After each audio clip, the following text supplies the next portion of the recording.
Hello student, welcome to Pratibha academy classes. मैं assistant professor doctor Pratibha Singh. बच्चों, आज की क्लास आप लोगों की प्रैक्टिस सेट पर आधारित होगी और इस क्लास में मैंने कुल 4 टॉपिक से महत्वपूर्ण प्रश्नोत्तरी आप लोगों के लिए तैयार की है। तो वो 4 टॉपिक कौन कौन से हैं, सबसे पहले मैं आप लोगों को ये बता देती हूँ। बाणभट्ट की आत्मकथा, आपका बंटी, गबन और बिंब विधानवाद। इन 4 टॉपिक से संबंधित विगत वर्ष की कई सारी परीक्षाओं में जितने भी प्रश्न पूछे गए हैं वो आज के इस क्लास में मैं आप लोगों को हल करवाऊंगी। और आपको यहाँ पर एक बात जानना काफी जरूरी है कि ये 4 टॉपिक कई सारी परीक्षाओं के पाठ्यक्रम में भी शामिल है। सबसे पहले एमपीटीईटी वर्ग द्वितीय, यूजीसी नेट और यूपी असिस्टेंट प्रोफेसर, इन तीनों परीक्षाओं के पाठ्यक्रम में ये चारों टॉपिक शामिल है। तो इसी बात को ध्यान में रखकर मैंने आप लोगों के लिए एक क्लास बना दी जिसमें इन चारों टॉपिक से संबंधित जितने भी महत्वपूर्ण प्रश्न होंगे वो आप लोगों को देखने को मिल जाएगा। और जो भी स्टूडेंट इस क्लास को पहली बार देख रहे हैं या फिर चैनल पर नए हैं, वो चैनल को अपने दोस्तों के साथ शेयर करना, चैनल को सब्सक्राइब कर बेल आइकन प्रेस करना ना भूलें, जिससे आप सभी को टाइम टू टाइम क्लास की अपडेट और नोटिफिकेशन मिलती रहे। और आज की इस क्लास में मैं जो पीडीएफ आप लोगों को पढ़ाऊंगी वो पीडीएफ फ्री ऑफ कॉस्ट आपको मेरे टेलीग्राम चैनल पे देखने को मिल जाएगा। बाकी आपका बंटी, गबन और बिंब विधानवाद, इन तीनों टॉपिक को मैंने काफी विस्तार पूर्वक भी पढ़ाया है। तो जिन भी स्टूडेंट ने इन तीनों क्लासेस को नहीं देखा है तो एक बार जाकर आप लोग इन तीनों क्लासेस को काफी अच्छे से देख लीजिएगा। उसके बाद आप लोग इस प्रैक्टिस सेट को हल करिएगा, ठीक है। तो चलिए क्लास को स्टार्ट करते हैं। तो पहला प्रश्न देखिए, प्रेमचंद का कौन सा उपन्यास आदर्शोन्मुखी यथार्थवाद से युक्त है? विकल्प ए निर्मला, विकल्प बी गोदान, विकल्प सी रंगभूमि, विकल्प डी इनमें से सभी। तो प्रश्न संख्या 1 का जो सही उत्तर होगा वो होगा विकल्प डी इनमें से सभी, ठीक है। अब यहाँ पर आप कुछ महत्वपूर्ण बातों को ध्यान में रखिए। जो मुंशी प्रेमचंद का निर्मला उपन्यास है, इस उपन्यास का प्रकाशन वर्ष है 1927 ईस्वी, ठीक है। गोदान, गोदान का प्रकाशन वर्ष है 1936 ईस्वी, ठीक है। और गोदान उपन्यास जो है, इस उपन्यास में एक किसान होता है जिसका नाम होरी होता है। उसके जीवन की अंतिम तक एक ही लालसा रहती है, वो है गाय पालने की। साथ ही साथ गोदान उपन्यास को कृषि जीवन का महाकाव्य भी कहा जाता है, ठीक है। उसके बाद है रंगभूमि, जिसका प्रकाशन वर्ष है 1924 ईस्वी। और इन सभी का प्रकाशन वर्ष मैं आप लोगों को इसलिए बता रही हूँ क्योंकि यूजीसी नेट हो या फिर यूपी असिस्टेंट प्रोफेसर एग्जाम हो या फिर टीजीटी, पीजीटी, इन सभी परीक्षाओं में प्रश्न पूछ लेता है कि निर्मला का प्रकाशन वर्ष क्या है, या फिर गोदान, निर्मला, रंगभूमि उपन्यास का क्रम बनाए, ठीक है। तो क्रम बनाने के लिए आपको सन याद होना चाहिए। आगे देखेंगे, प्रश्न संख्या 2 देखिए, हिंदी उपन्यास के विकास का वर्गीकरण किसे केंद्र में रखकर किया गया है? विकल्प ए प्रेमचंद को, विकल्प बी प्रसाद को, विकल्प सी कमलेश्वर को, विकल्प डी इनमें से किसी की नहीं। तो प्रश्न संख्या 2 का सही उत्तर होगा विकल्प ए प्रेमचंद को। प्रश्न संख्या 3 देखिए, इनमें से प्रेमचंद का महाकाव्यात्मक उपन्यास कौन सा है? ठीक है, अभी मैंने इस प्रश्न का उत्तर आप लोगों को बताया था, ठीक। विकल्प देखिए, प्रेमाश्रम, विकल्प बी रंगभूमि, विकल्प सी गबन, विकल्प डी गोदान। तो प्रश्न संख्या 3 का सही उत्तर होगा विकल्प डी गोदान। गोदान का प्रकाशन वर्ष क्या है बच्चों? 1936 ईस्वी, ठीक है। वहीं जो इनका गबन उपन्यास है, इस उपन्यास का प्रकाशन वर्ष है 1928 ईस्वी, ठीक है। रंगभूमि का प्रकाशन वर्ष है 1924 ईस्वी, ठीक। प्रेमाश्रम का प्रकाशन वर्ष है 1922 ईस्वी। तो किसका क्या प्रकाशन वर्ष है आपको ये काफी अच्छे से याद होना चाहिए, ठीक है। वहीं मुंशी प्रेमचंद का जो गबन उपन्यास है, इस उपन्यास की पृष्ठभूमि जो है वो एक स्त्री की आभूषण प्रियता पर आधारित है। आगे देखेंगे, प्रश्न संख्या 4 देखिए, प्रेमचंद का जीवन काल है 1880 से 1936 ईस्वी तक, 1885 से 1940 ईस्वी तक, 1875 से 1930 ईस्वी तक, इनमें से कोई नहीं। तो प्रश्न संख्या 4 का सही उत्तर होगा विकल्प ए 1880 से 1936 ईस्वी तक, ठीक है। और ये प्रश्न यूपी पीजीटी के एग्जाम में पूछा जा चुका है, तो इसे आप लोग स्पेशली ध्यान में रखिएगा। प्रश्न संख्या 5 देखिए, प्रेमचंद शताब्दियों से पद दलित, अपमानित और अपेक्षित कृषकों की आवाज थे। यह कथन है। विकल्प ए रामचंद्र शुक्ल, विकल्प बी आचार्य विनय मोहन शर्मा, विकल्प सी हजारी प्रसाद द्विवेदी, विकल्प डी रामविलास शर्मा। तो प्रश्न संख्या 5 का सही उत्तर होगा विकल्प सी हजारी प्रसाद द्विवेदी। ठीक है। प्रश्न संख्या 6 देखिए, प्रेमचंद का गोदान प्रकाशित हुआ था। इस प्रश्न का उत्तर मैंने अभी आप लोगों को ऊपर बताया। विकल्प को देखिए, 1935 ईस्वी, विकल्प बी 1936 ईस्वी, विकल्प सी 1931 ईस्वी, विकल्प डी 1932 ईस्वी।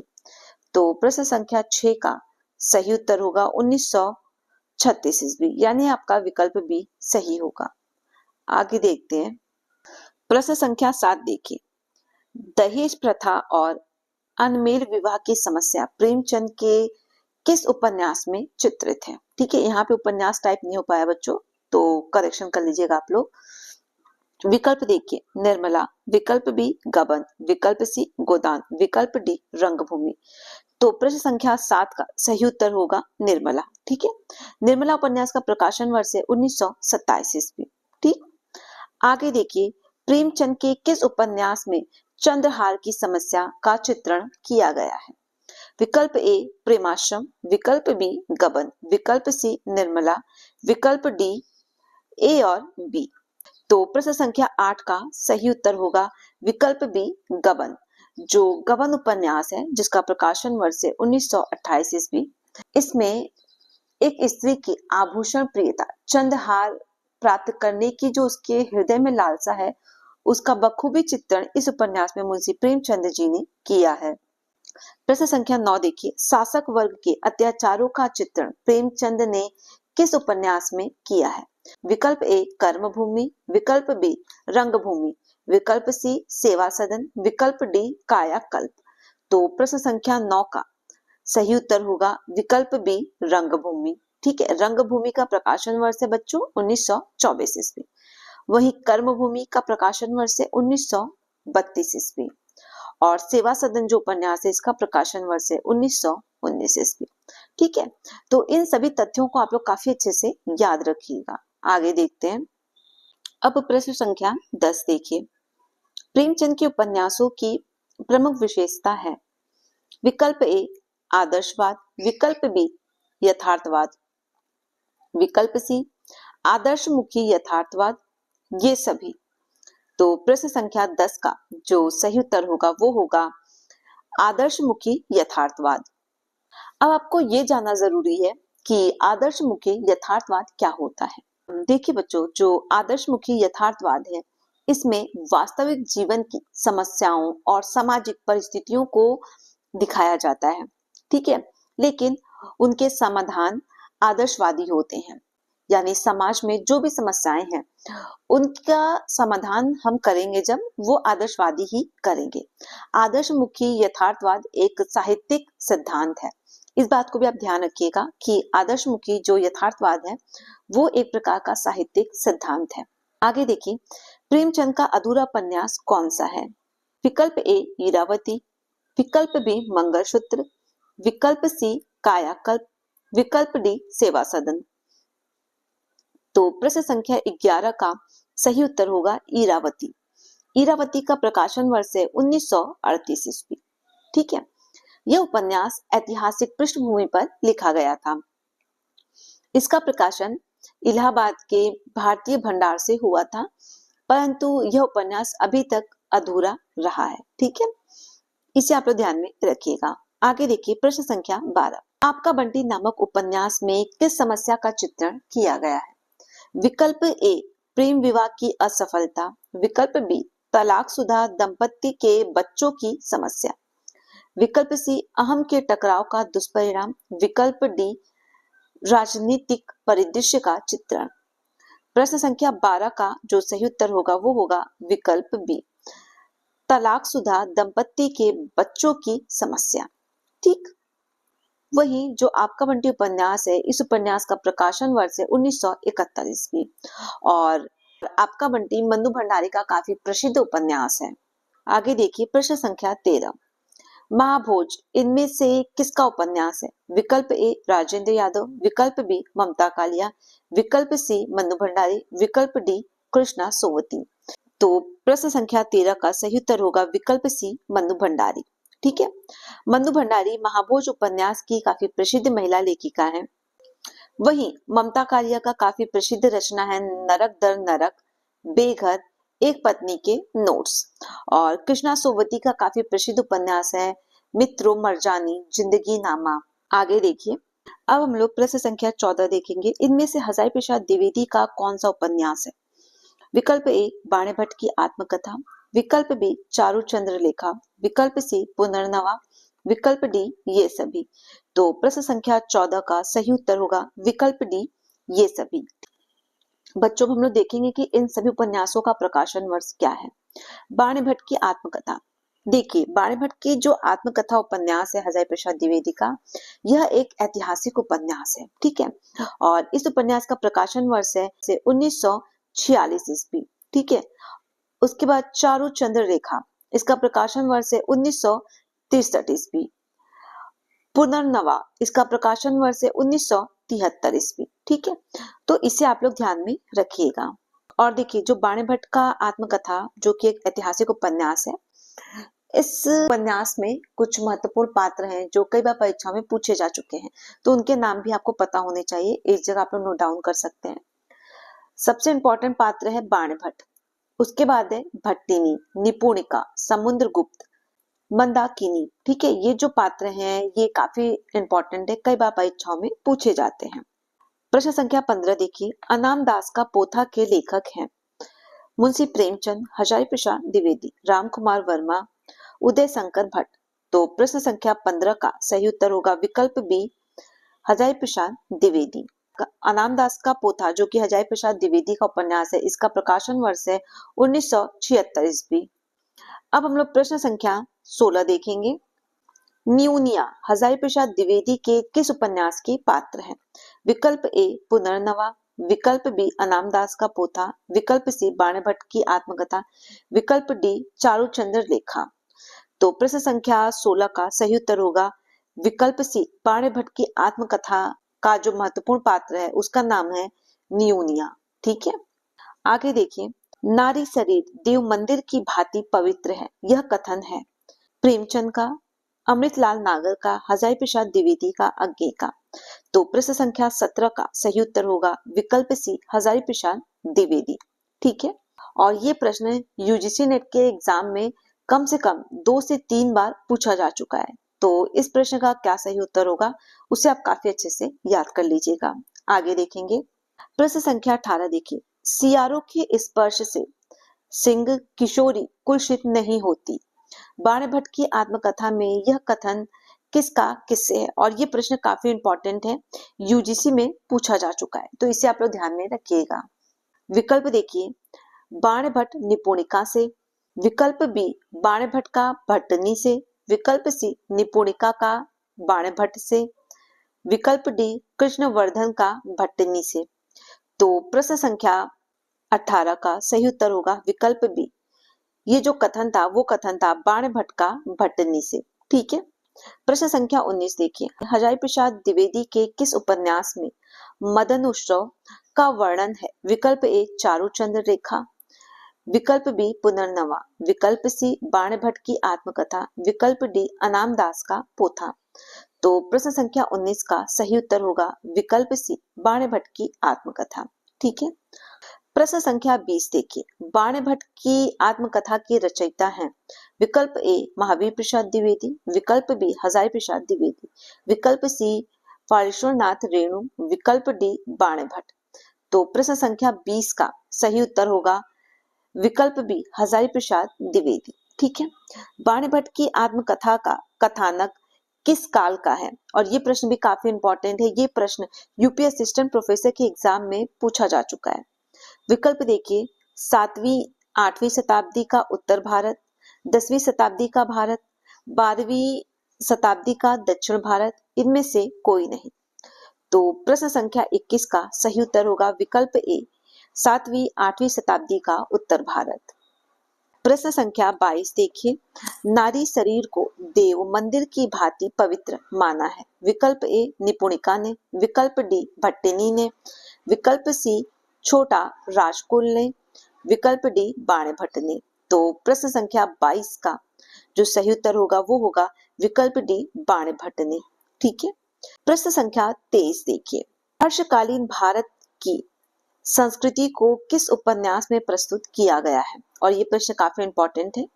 विकल्प देखिए, विकल्प ए पुनर्नवा, विकल्प बी अनाम दास का पोथा, विकल्प सी बाणभट्ट की आत्मकथा, विकल्प डी चारुचंद्र लेखा।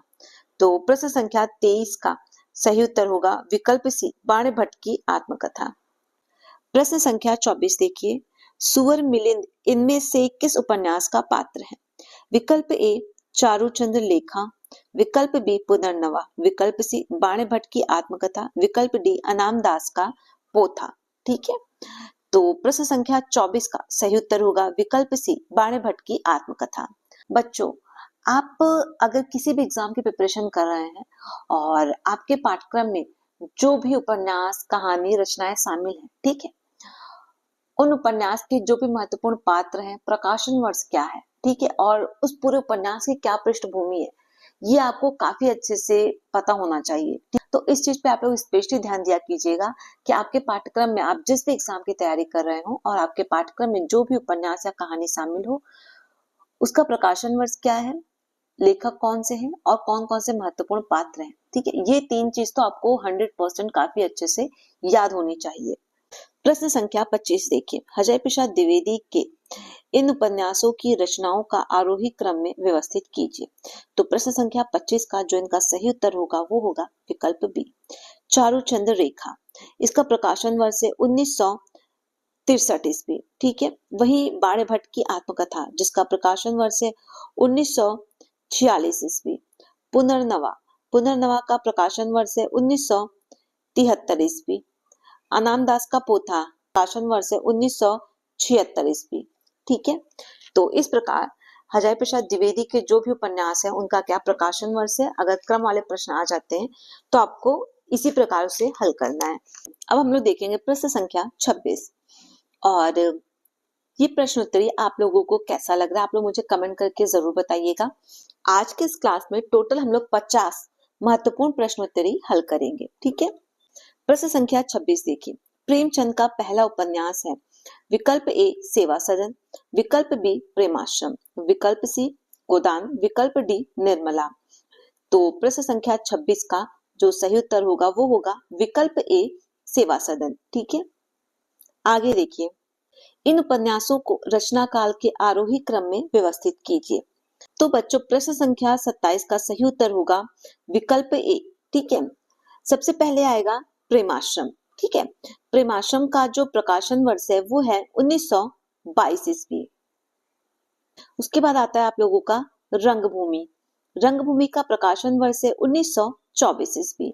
उसके बाद आता है आपका गबन। गबन का प्रकाशन वर्ष है 1928 ईस्वी।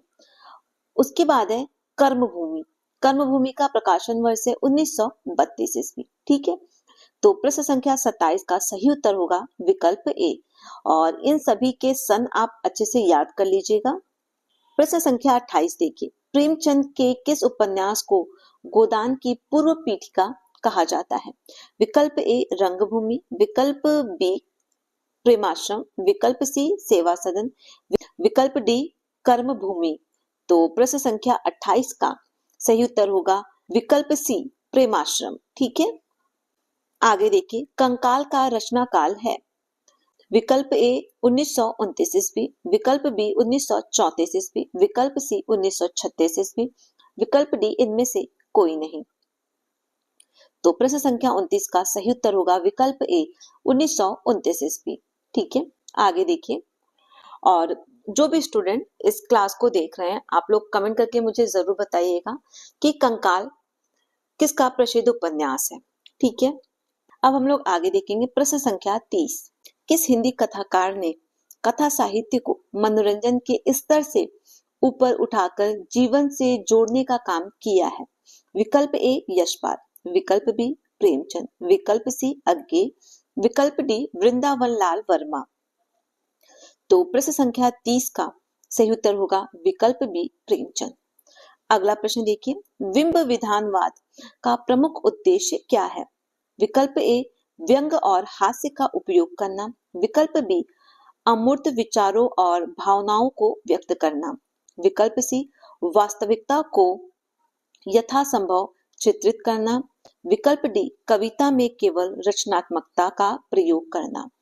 तो प्रश्न संख्या 31 का जो सही उत्तर होगा वो होगा विकल्प बी अमूर्त विचारों और भावनाओं को व्यक्त करना। ठीक है, आगे देखिए, प्रश्न संख्या 32 देखिए, निम्नलिखित में से कौन सा लेखक बिंब विधानवाद के प्रमुख प्रतिनिधि के रूप में जाना जाता है? विकल्प ए विलियम शेक्सपियर, विकल्प बी चार्ल्स डिकेंस, विकल्प सी पॉल वेरलेन, विकल्प डी मार्क ट्वेन। तो प्रश्न संख्या 32 का जो सही उत्तर होगा वो होगा विकल्प सी पॉल वेरलेन। ठीक है, आगे देखिए, प्रश्न संख्या 33 देखिए, चांद का प्रतीक बिंब विधान में किस भावना का संकेत हो सकता है? विकल्प ए शांति और प्रेम, विकल्प बी डर और रहस्य, विकल्प सी मृत्यु और अंधकार, विकल्प डी संघर्ष और युद्ध। तो प्रश्न संख्या 33 का सही उत्तर होगा विकल्प ए शांति और प्रेम का। ठीक है, प्रश्न संख्या 34 देखिए, बिंब विधानवाद के तहत प्रतीकों का उपयोग किस उद्देश्य से किया जाता है? विकल्प ए सीधे तौर पर वास्तविकता को व्यक्त करने के लिए, विकल्प बी गहरे और अमूर्त अर्थ को व्यक्त करने के लिए, विकल्प सी केवल बाहरी दृश्य को चित्रित करने के लिए, विकल्प डी सिर्फ मनोरंजन के लिए। तो प्रश्न संख्या 34 का सही उत्तर होगा विकल्प बी गहरे और अमूर्त अर्थ को व्यक्त करने के लिए। ठीक है, आगे देखिए, प्रश्न संख्या 35 देखिए, बिंब विधानवाद के संदर्भ में कमल का प्रतीक किससे जुड़ा होता है? विकल्प ए शांति और संतुलन से, विकल्प बी शुद्धता और आध्यात्मिकता से, विकल्प सी दुख और पीड़ा, विकल्प डी प्रेम और मित्रता। तो प्रश्न संख्या 35 का सही उत्तर होगा विकल्प बी शुद्धता और आध्यात्मिकता। ठीक है, प्रश्न संख्या 36 देखिए, पॉल वेरलेन की कविता में पतझड़ का प्रतीक क्या दर्शाता है? विकल्प ए जीवन के नवीनीकरण, विकल्प बी दुख और निराशा, विकल्प सी शांति और आनंद, विकल्प डी विकास और वृद्धि। तो प्रश्न संख्या 36 का जो सही उत्तर होगा वो होगा विकल्प बी दुख और निराशा। बच्चों, अभी जो हम लोग प्रश्न कर रहे हैं ये सारे प्रश्न बिंब विधानवाद टॉपिक से संबंधित हैं। ठीक है, प्रश्न संख्या 37 देखिए, बिंब विधानवाद में दीपक का प्रतीक किससे जुड़ा होता है? विकल्प ए अंधकार और मृत्यु, विकल्प बी ज्ञान और आत्म जागृति, विकल्प सी डर और भय, विकल्प डी प्रेम और मित्रता। तो प्रश्न संख्या 37 का सही उत्तर होगा विकल्प बी ज्ञान और आत्म जागृति। ठीक है, और बिंब विधानवाद टॉपिक को मैंने काफी विस्तार पूर्वक टोटल आधे घंटे की क्लास में पढ़ाया है। आप लोग एक बार उस क्लास को जरूर देखिएगा। ठीक है, उस क्लास को देखने के बाद ना ये सारे कॉन्सेप्ट टॉपिक आप लोगों का काफी अच्छे से क्लियर हो जाएगा। प्रश्न संख्या 38 देखिए, सूरज का प्रतीक बिंब विधानवाद में किससे जुड़ा हो सकता है? विकल्प ए मृत्यु और अंधकार से, विकल्प बी जीवन आशा और ऊर्जा से, विकल्प सी दुख और संघर्ष, विकल्प डी नफरत और घृणा। प्रश्न संख्या 38 का सही उत्तर होगा विकल्प बी जीवन आशा और ऊर्जा से। ठीक है, आगे देखिए, प्रश्न संख्या 29 देखिए, बिंब विधानवाद के प्रमुख प्रवर्तक लेखक कौन थे? तो इस प्रश्न का सही उत्तर होगा विकल्प सी। प्रश्न संख्या 40 देखिए, बिंब विधानवाद में नदी का प्रतीक किस विचार से जुड़ा हो सकता है? विकल्प ए मृत्यु और दुख, विकल्प बी जीवन और निरंतर परिवर्तन से, विकल्प सी युद्ध और संघर्ष से, विकल्प डी शांति और स्थिरता से। तो प्रश्न संख्या 40 का जो सही उत्तर होगा वो होगा विकल्प बी जीवन और निरंतर परिवर्तन से। ठीक है, आगे देखिए, प्रश्न संख्या 41 देखिए, आपका बंटी उपन्यास का कथ्य है तलाकशुदा पति पत्नी की संतान की समस्या, समकालीन राजनीतिक परिदृश्य, विकल्प सी राजनीति में प्रविष्ट मूल्यहीनता, दाम्पत्य संबंधों का विघटन। तो प्रश्न संख्या 41 का सही उत्तर होगा विकल्प 3, जिसमें आपका ए भी शामिल है और डी भी शामिल है, यानी तलाकशुदा पति पत्नी की संतान की समस्या और दाम्पत्य संबंधों का विघटन। ये दोनों ही आपका बंटी उपन्यास का कथ्य है। आगे देखिए प्रश्न संख्या 42। प्रेमचंद चाहते थे कि भारत की शिक्षित स्त्रियां पारिवारिक बंधन में ना पड़कर पुरुषों को देश सेवा के लिए प्रेरणा दे और स्वयं भी मैदान में आकर समाज की सेवा करे। ये विचार किस समीक्षक के हैं? विकल्प ए रामविलास शर्मा, विकल्प बी गोपाल राम गहमरी, विकल्प सी शांति प्रिया द्विवेदी, विकल्प डी अमृत राय। तो प्रश्न संख्या 42 का जो सही उत्तर होगा वो होगा विकल्प बी डॉक्टर गोपाल राम गहमरी का। ठीक है, और ये कथन काफी महत्वपूर्ण है, इसे स्पेशली आप लोग ध्यान में रखिएगा। आगे देखिए, सच्चा आनंद सच्ची शांति केवल सेवा व्रत में है, यह कथन किसका है? विकल्प ए मनोहर श्याम जोशी का, विकल्प बी धर्मवीर भारती का, विकल्प सी अज्ञे का, विकल्प डी प्रेमचंद का। तो इस प्रश्न का सही उत्तर होगा विकल्प डी प्रेमचंद का। ठीक है, प्रश्न संख्या 44 देखिए, और ये कथन काफी महत्वपूर्ण है, कई बार कई सारी परीक्षाओं में पूछा जा चुका है। तो कथन कुछ इस प्रकार है, मैंने तुम्हारा नाम कलंकित किया था पर तुमने मेरा मान रख लिया, यह कथन है। विकल्प ए भट्टिनी बाणभट्ट से, निपुणिका बाणभट्ट से, निपुणिका कृष्णवर्धन से, इनमें से कोई नहीं। तो प्रश्न संख्या 44 का सही उत्तर होगा विकल्प ए भट्टिनी बाणभट्ट से ये कहती है। ठीक है, ये जो कथन है वो भट्टिनी और बाणभट्ट के बीच का है। प्रश्न संख्या 45 देखिए, पुजारी जैसे मूर्खों रसिकों से डरती तो न्यूनिया आज से 6 वर्ष पहले ही मर गई होती, यह कथन किसका किससे है? ठीक है, विकल्प देखिए, विकल्प ए निपुणिका बाणभट्ट से, विकल्प बी कृष्णवर्धन भट्टिनी से, विकल्प सी न्यूनिया तुवर मिलिंद से, इनमें से कोई नहीं। तो प्रश्न संख्या 45 का सही उत्तर होगा विकल्प ए निपुणिका बाणभट्ट से यह कहती है।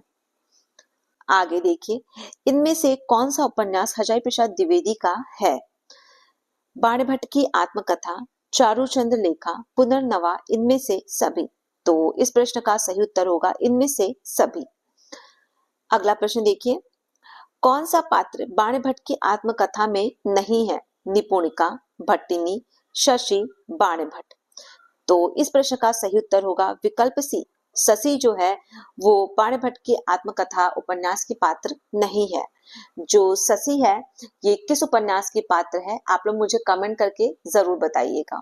आगे देखते हैं, प्रश्न संख्या 48 देखिए, नारी शरीर देव मंदिर की भांति पवित्र है, यह किस उपन्यास का वाक्य है? और ये वाक्य काफी इंपॉर्टेंट है, इसे आप लोग ध्यान में रखिएगा।